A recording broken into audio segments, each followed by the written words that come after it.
கிறிஸ்து இயேசுவுக்குள் அன்பானவர்களே, இன்று நாம் ஒரு புதிய மாதத்தில் அடியெடுத்து வைத்திருக்கிறோம். இந்த நவம்பர் மாதத்தில் தேவன் நமக்கு தருகிற வாக்குத்தத்த வசனம் இணைச்சட்டம் 15ஆம் அதிகாரம் 10வது இறைவார்த்தை. நீ அவனுக்கு தாராளமாய் கொடு, அவனுக்கு கொடுக்கும்போது உள்ளத்தில் பொறுமாதே. அப்போது நீ செய்யும் அனைத்து செயல்களிலும் மேற்கொள்ளும் எல்லா முயற்சிகளிலும் உன் கடவுளாகிய ஆண்டவர் உனக்கு ஆசி வழங்குவார்.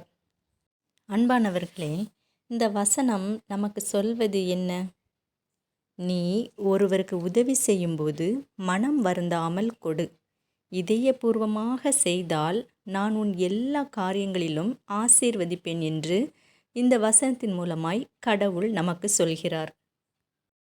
நாம் எவ்வளவு கொடுக்கிறோம் என்ற அளவு முக்கியமல்ல, நம்முடைய இதயத்தின் நிலைதான் முக்கியம். நாம் உதவி செய்யும்போது மனப்பூர்வமாக கொடுக்க வேண்டும். இதை கொடுத்தால் என் பணம் குறையுமே என்று நினைத்தால் தேவனின் ஆசீர்வாதம் நமக்கு கிடைக்காது. இது தேவனுக்காக, தேவன் எனக்கு கொடுத்ததிலிருந்து நான் கொடுக்கிறேன் என்ற மனநிலையோடு மனப்பூர்வமாக செய்ய வேண்டும். அதுதான் தேவன் பார்வையில் பெரிதாக கணக்கிடப்படும். விவிலியத்தில் ஒரு விதவை 2 காசு மட்டும் ஆலயத்தில் காணிக்கையாக போட்டார். அது சிறிய பணம் போல தோன்றினாலும் இயேசு அதை மிகப்பெரிய கொடை என்று பாராட்டினார். ஏனென்றால் அவள் முழு மனதுடன் கொடுத்தாள். பிறருக்கு உதவி செய்யும் மனத்தின் மூலமாக தான் தேவன் நமக்கு ஆசீர்வாதத்தை கட்டளையிடுகிறார். தேவன் கொடுக்கும் ஒவ்வொரு வாய்ப்பும் நம் நம்பிக்கையையும் நம் இதயத்தின் அன்பையும் அவர் சோதித்து பார்க்கிறார்.